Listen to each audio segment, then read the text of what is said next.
Welcome back to my YouTube channel. If you are new here, thank you so much for joining us. We're really excited to have you here. If you are a returning subscriber, thanks for coming back. I'm excited to see you again. This is the fourth installment of What the F is Going On, and I'm really excited. We are on King Henry VIII's fourth wife, and so yeah, this is my added video to the week. We're going to talk about strange history, paranormal, conspiracy theory, those kinds of things. So if that's something you're interested in, you can go ahead and hit the little subscribe button down below, as well as the bell icon so you can be notified when I upload if it's something you're interested in. I do want to give a quick warning though that some of the things that we talk about on this channel can be pretty dark. So if that's something your mental health cannot handle, just go ahead and click off this video and I will catch you somewhere else, because your mental health will always be more important than any YouTube video ever will be. With all of that being said, let's go ahead and jump into the video. Oh, and one more thing, I will be doing my makeup while talking about this story. Just a forewarning, I am not a makeup artist. I'm not claiming to be a makeup artist. I'm just having a little bit of fun with it. I know there's a theory behind makeup. I do not know that theory. I'm just having fun and trying to add something to my channel. So if that bothers you, again, might not be the video for you, but let's go ahead and jump into today's story. So, like I said, we've been doing a series on King Henry VIII and all of his wives. Last week we talked about Jane Seymour, and that was the video that took forever to upload. And I had so many problems with that video, but we did Jane Seymour, and so today we're going on to his fourth wife, and that is Anne of Cleves. I will say that this video is probably going to be a little bit shorter than the other ones because this was a very quick marriage. He got married pretty quick after Jane died, and he was only married to Anne of Cleves for about 6 months. So this really isn't like one of those terrifying stories that we've heard from some other of King Henry VIII's wives, but so I almost thought about joining the two, like the fourth wife and the fifth wife together, but I thought that wasn't going to be fair to Anne. She deserves her own video. Not that my videos are super important, I'm not trying to say that, but I just felt kind of almost guilty not giving her her own separate video and just kind of pushing her to the side. So I decided to just go ahead and give her her own video and talk about her. But she's probably the luckiest of all of Henry VIII's wives. Anne was born in 1515, and some believe she was born on September 22nd. But more recently, there have been some people who have been led to believe that she was probably born around July 1st. Anne was born in I'm probably going to say it wrong, Dusseldorf, Germany, and she was the second daughter to Johann III from the House of Lamarche, sorry if I said that wrong, and Maria, Duchess of Jülichburg.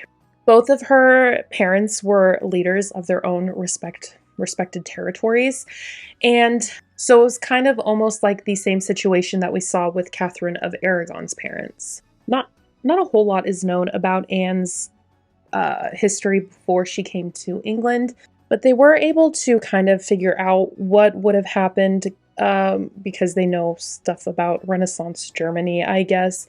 But it wasn't unheard of in Germany anyway for women to be in power. And then we would see that with her own mother.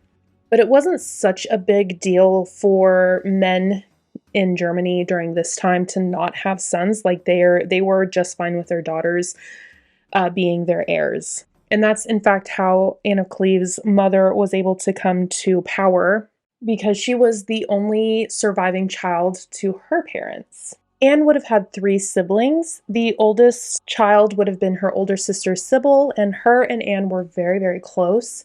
Anne also had a younger brother named William, and then she had another younger sister named Amelia. Amelia. Something like that, but she did have 3 other siblings. Since Anne and Anne's father governed in different regions, her father was out a lot. He wasn't in the household very much, and this left Anne to be with her mother and her sisters, so she was very close to her mom and especially her older sister. As for her education, she wouldn't have been taught the way Anne Boleyn or Catherine of Aragon would have been taught. She would have been taught more about property laws and how the finances in the country were ran. She also would have been taught the art of debate, especially debate among people who lived in the communities. So she would have been able to help people resolve their feuds and stuff like that. She was also taught how to run a large estate. The reason that she was taught these things was that if the men had to leave and leave the women in power, that way they would be able to still run the country appropriately. So like I said, it seemed like they were much more concerned with running their country well than if their heir was male or female. I think it was in last week's video where we talked about you could kind of tell the class of a family depending on how much housework they did. And that was not the case in Germany at all because everyone partook in household work equally. So even if you did have like servants and those kinds of things, you were still expected to learn how to run the household.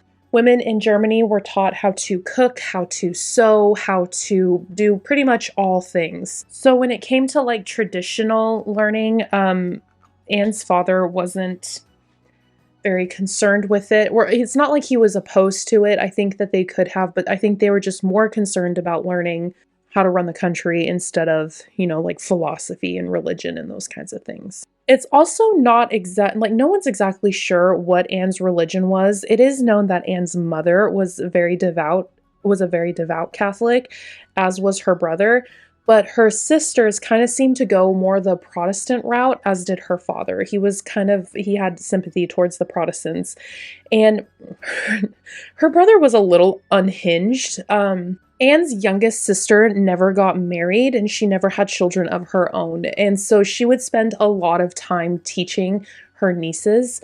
And there's a story about Anne's brother, William, getting mad at their youngest sibling because she was teaching his children Protestant ways. And he was a very devout Catholic and was very concerned about his kids learning Catholicism as well. And so there's this whole story of him chasing his sister with a hatchet until it was stopped by one of her servants, and because he was angry at her for teaching them more Protestant views. So needless to say, this dude was just a tad bit unhinged. When Anne was 11, she was betrothed to somebody else, but that marriage kind of fizzled out, like nothing really came of it. I guess it was like a pretty long, like a 7-year-long betrothal, and just nothing really came of it, just kind of went away. And Anne didn't seem like she was upset by this. Anne seemed perfectly comfortable being with her mother and staying with her family. She didn't really seem like she was all that excited about getting married. Anne's father died in 1538, and this left the family really sad. They were all pretty close, it seems, and Anne was left really heartbroken by her father's passing, and she hung on to her mother and her family even more. But this would leave Anne's brother William in power. And like I said earlier, the dude was a bit unhinged. And that's where the pesky Thomas Cromwell comes into play once again. At this point, Jane has since passed away. She's after giving childbirth, and so Henry is once again on the lookout for a new wife. And Thomas Cromwell came to talk to Anne's brother and said, hey, we think this would be a good fit because there was still tension with France. And so they wanted to have the support of Germany in case there was a fight, I guess. And so they thought maybe Anne would make a good wife to Henry, which would kind of be like a treaty between the two countries, the same as it had been with Catherine of Aragon. But at this point, we know that Henry has turned into a very shallow man who only cares about petty things. And so he was really wanting to see a picture, but Anne's brother William was kind of dragging his feet on getting portraits made of his sisters. And it wasn't until Henry told him that he didn't have to pay the dowry and that Henry himself would pay him a good amount of money if they would just agree to the marriage and also the paintings. And so a painting was made of Anne, and she looks absolutely beautiful in this painting. Just looking at her, she's just a beautiful, beautiful woman.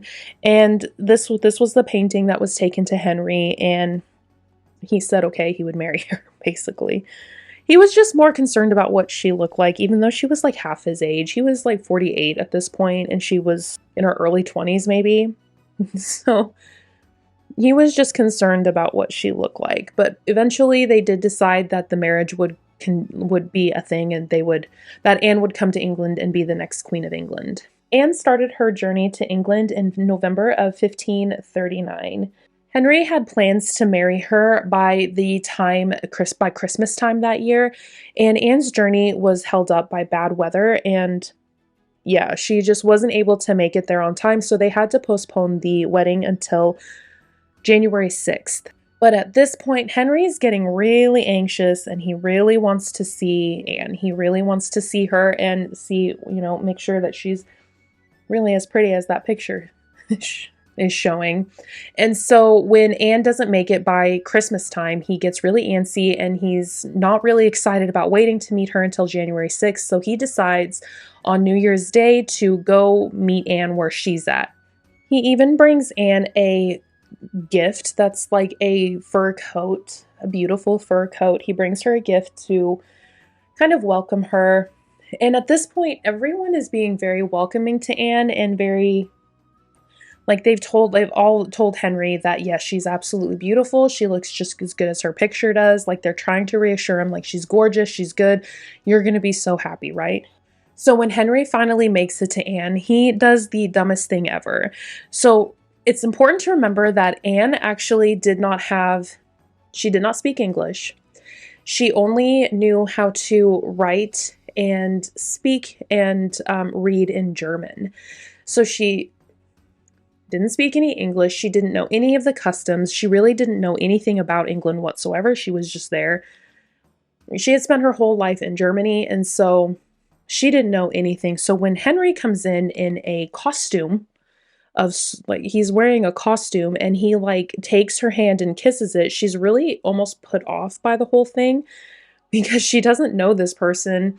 And Henry is super butthurt because she didn't recognize the king.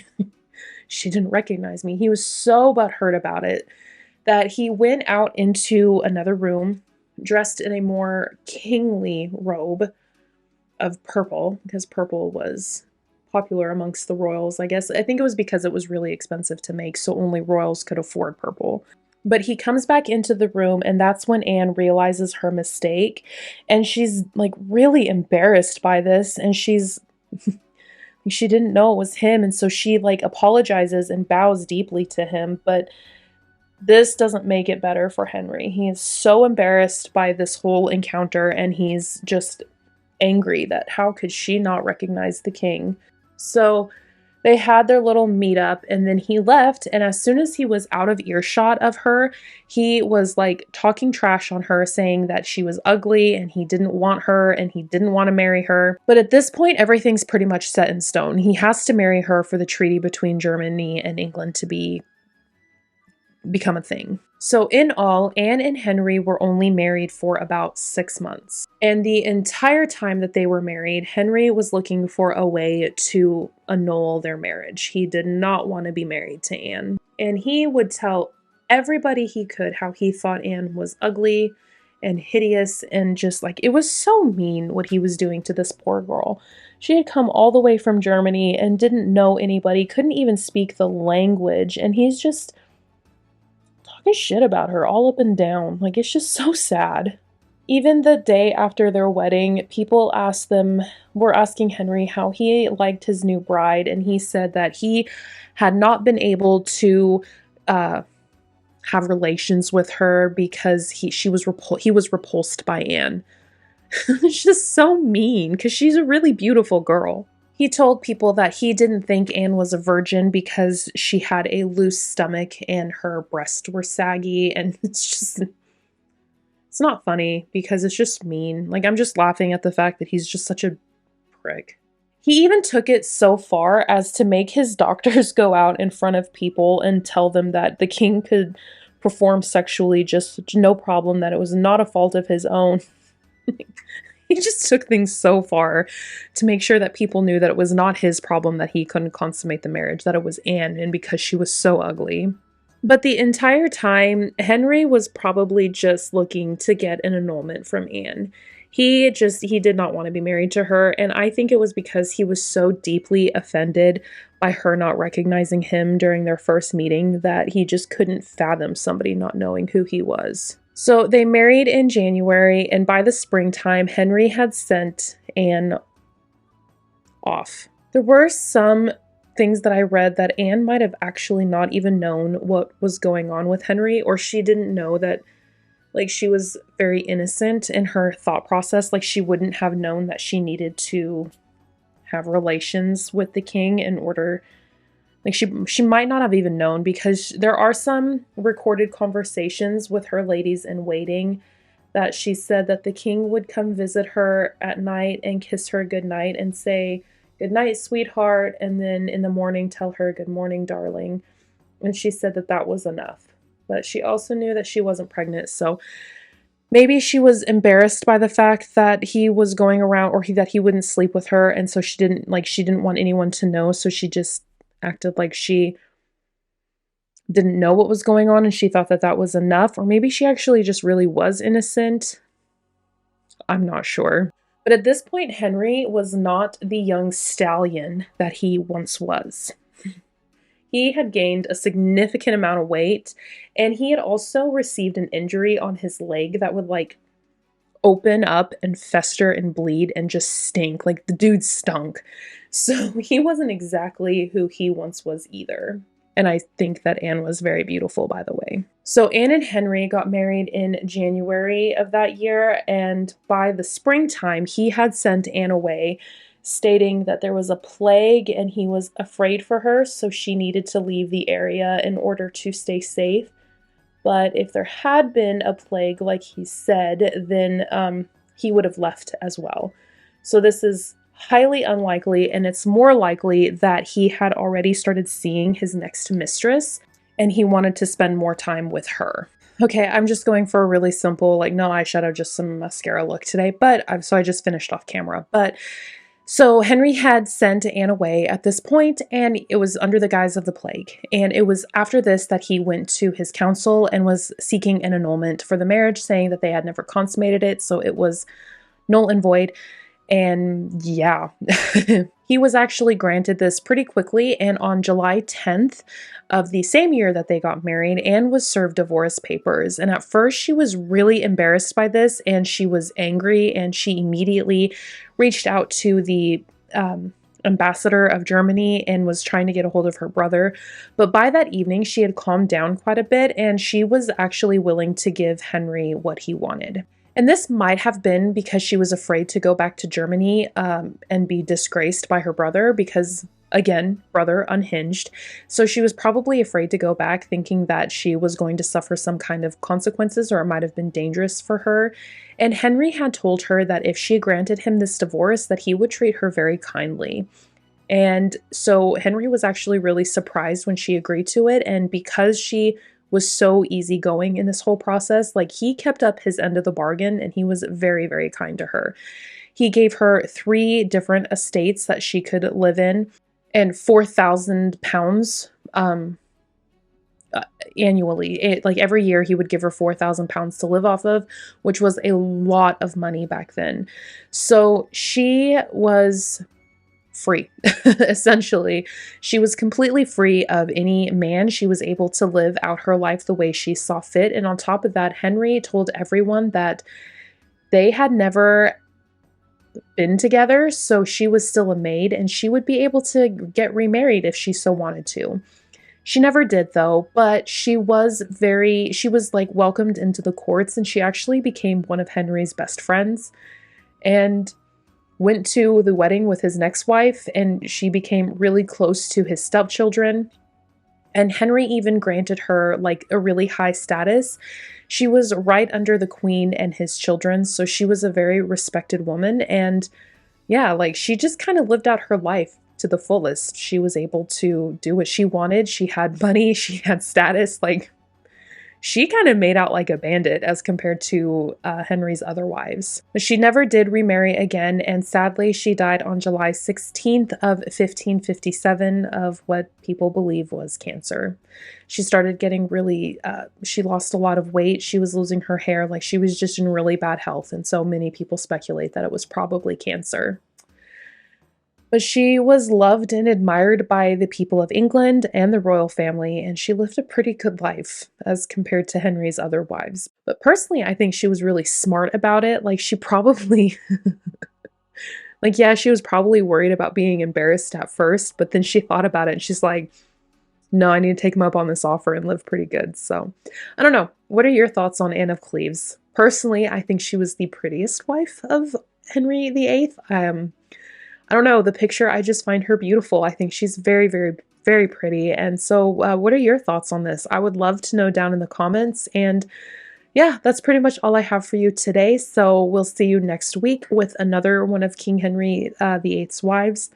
We only have 2 left, and then we'll move on to something different. But yeah, let me know your thoughts. And again, if you want to, you can hit the subscribe button down below and follow along, only if you want to, no pressure. But other than that, I hope this finds you really safe and well and loved and all the good things. And we'll see you next week.